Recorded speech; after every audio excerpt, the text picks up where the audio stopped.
Hey anime fans, here is a new list of some anime series that you may want to watch if you're bored. So for today's video, we have compiled a list of anime TV shows that deal with a theme where the main character is a retired legend, be it in his past or present.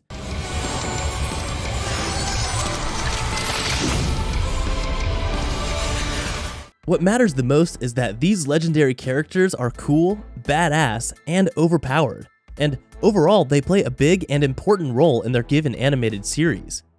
So welcome back to Animeology, and today we will show you the top 10 anime where the main character is a retired legend. Before we begin, be sure to drop a like and subscribe down below for more anime top 10s, and without further ado, let's get right into the video.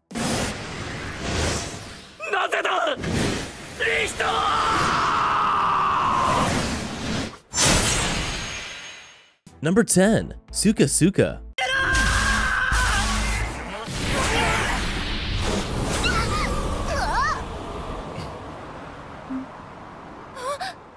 Willem is a young man who was frozen in time after battling a demon lord and was awoken 500 years later. He is still a young man, but is equally bound by his sense of duty as well as a feeling of loss. His loved ones are all dead, and he is the last human. Who can he relate to? This aspect makes the actions he takes and decisions he makes very understandable. Likewise, Thali has accepted that one day she will be sacrificed in combat like all of her predecessors, to save the lives of countless others. She is resigned to her fate, but Willem, with his vast experience as a hero, is showing her another path. As a young teenage girl, she latches onto him, and he, reluctant to experience a painful love again, slowly warms up to her. Their dynamic is very symbiotic, and works very well in addition to the plot. From the very beginning, Suka Suka promises an unhappy ending.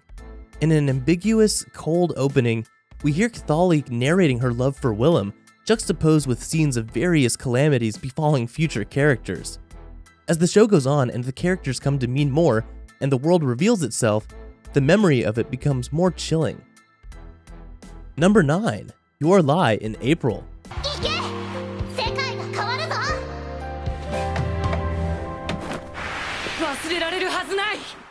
Your Lie in April is the story of Kusei, a young piano prodigy who, after the death of his mother, has a mental breakdown and ultimately loses the ability to hear the music he plays. 3 years later, he meets his playboy best friend's new girlfriend, Kaori, a free-spirited violinist who makes it her life's mission to rekindle Kusei's lost love for performing music on stage. Your Lie in April is an anime I hold close to my heart, mainly because of Kusei. His struggle was portrayed in a holistic manner from start to finish. The way he was able to get out of that state and clear out his trauma while still being able to love his mother touched me deeply.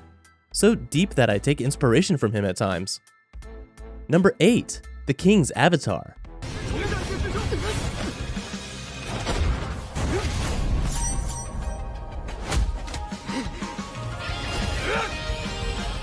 This Chinese anime series is focusing on a badass professional player in the online multiplayer game Glory. Yeju is an overpowered main character who is dubbed the Battle God for his skills and contributions to the game over the years. However, when retiring from the team and to leave his gaming career behind, he finds work at a nearby internet cafe. So he made a new career using a new character, Lord Grimm. Yeju's early achievements on the new server immediately catch the attention of many players, as well as the big guilds, leaving them to wonder about the identity of this exceptional player. However, while he possesses 10 years of experience and in-depth knowledge, starting afresh with neither sponsors nor a team in a game that has changed over the years presents numerous challenges. Along with talented new comrades, Yeju once again dedicates himself to traverse the path to Glory's summit. Number 7. Akashic Records of Bastard Magic Instructor.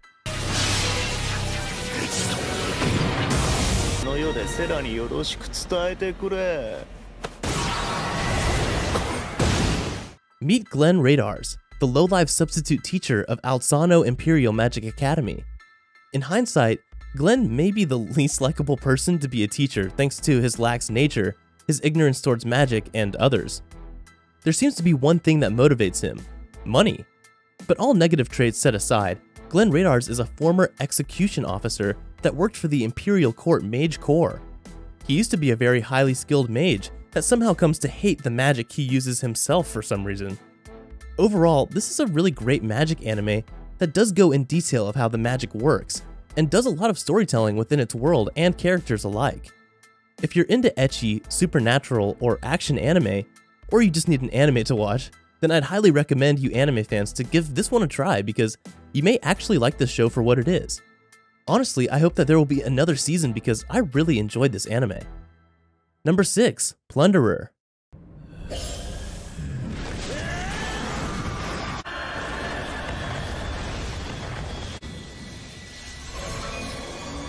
Elysia is a world governed by count, or numbers engraved on a person's body, representing any number related to their life. These counts determine a person's social status and power in Elysia. If a count reaches 0, the person is sent to the Abyss, a place rumored to be worse than death. Meet Hina, who has inherited a mission from her mother, whose count has depreciated to 0, to search for the legendary Red Baron.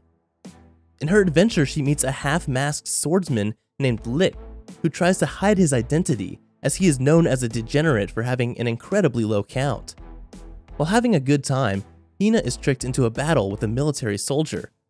However, despite his negative count, Lick rescues Hina and reveals that he has another count, one with a white star, one of a legendary ace. Plunderer follows the journey of Hina and other inhabitants of Elysia as they discover the truth about their world, the Abyss, and the legendary aces. Number 5. Noragami.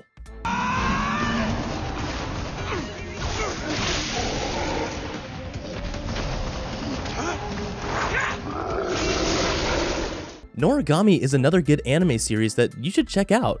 The story focuses on Yato, a minor deity and a self-proclaimed delivery god who dreams of having millions of worshippers. Without a single shrine dedicated to his name, however, his goals are far from being realized. To build his shrine and become the most popular god, he scrawls his cell number on the wall of a downtown bathroom. Along with his cell number, he writes a message which states that whoever calls this cell phone number will have his wish fulfilled for a 5 yen offering, making him a self-styled delivery god. After saving Hiyori, the daughter of a respectable family, who was almost killed in a traffic accident, Yato is chased by Hiyori as she becomes a Hanyo, a human who can quickly lose his or her soul. They both begin to start working together as Yato promises Hiyori to heal her back. He also finds a boy named Yukine, who becomes a sacred treasure, or an entity that can be utilized by gods. The three begin their battle against Yu, who are harmful to human beings, and gods are supposed to take them down. Number 4. Violet Evergarden.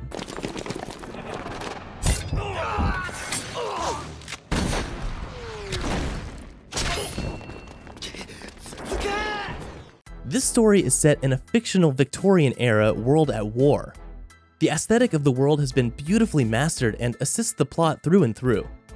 The somber harmony of the series is accompanied by a melody of discovery and introspection. Violet Evergarden is an orphan who was raised by an army as a deadly killing machine. She seems to feel no emotion and treats orders as a way of life. Without spoiling anything, Violet Evergarden portrays the journey of Violet post-war. Violet finds a job as a letter writer who puts another's thoughts to words and discovers her internal wounds by helping other people come to terms with their own trauma. As a veteran of war, she ventures forth to understand emotion and find meaning in a new life. The story makes it obvious about what it's trying to achieve and achieves it nearly perfectly. The brilliant character design allows every character encounter to add something new to Violet's perspective and, in turn, the viewers. The story and the characters are the primary reasons to watch this show. Number 3. Hellsing Ultimate.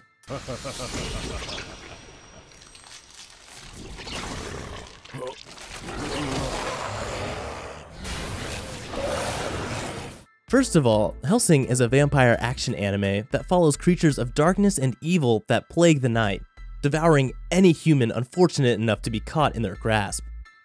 Hellsing is an organization dedicated to destroying these supernatural forces that threaten humanity. Yet the legendary vampire Alucard is working against his own kind as an exterminator for Hellsing. So with Ceres Victoria at his side, Alucard must battle not only monsters, but all those who stand to oppose Hellsing, be they in the guise of good or evil. Therefore, Hellsing anime proves that appearances are not all that they seem. And sometimes the greatest weapon can come in the form of one's worst nightmare. I honestly don't think that there's much out there like Hellsing Ultimate. It's a show without restraint. Its villains are cackling madmen, and so are some of its heroes at points. And much of its dialogue isn't speech, but speeches filled with rhetoric and philosophy. It's so heavy-handed and absurd, yet so awesome and gratifying that Hellsing Ultimate may just be beyond my imagination. All I can say is that you have to see it for yourself. Number 2. Trigun.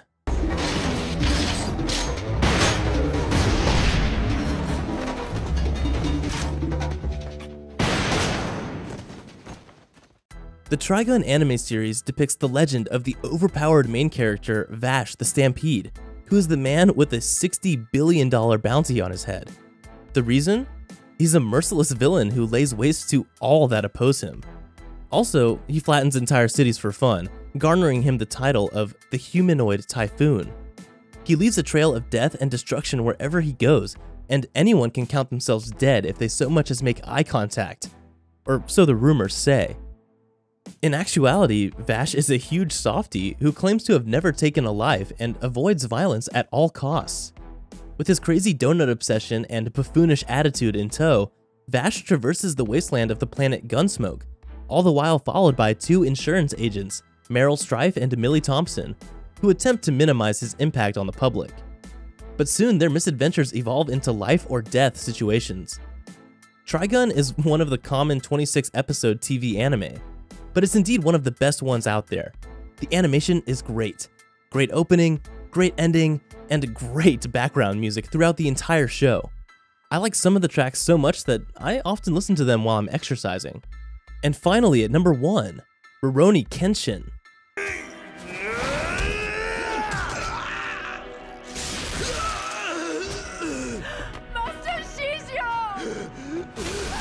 The story of Rurouni Kenshin follows the overpowered swordsman main character Kenshin Himura, a legendary ex-assassin who's trying to find his new peaceful way in life. Now, as a wandering swordsman, Kenshin is trying to protect the people in Japan instead of going back to his former assassination life. During his previous life, he has seen that the world is bloodthirsty and thrives on violence, and he knows that it's wrong. Kenshin is regaining his innocence. With each life he saves, or spares, he seems to gain a bit of himself back. He's able to live a relatively good life with a spirited girl, Karu, and their growing collective of friends, like the wild-tempered but trustworthy Sanotsuke, and the plucky pickpockety Yahiko. Almost every single one of these characters, as well as a good portion of the others, have great characterization, and many of the so-called bad guys are really would-be heroes who just happen to be working for someone else. You could be rooting for Kenshin to defeat a character in one episode, and then find yourself rooting for that very same character in the next. And that's why you should really watch the Rurouni Kenshin anime series, as it showcases a huge theme of personal peace and forgiveness.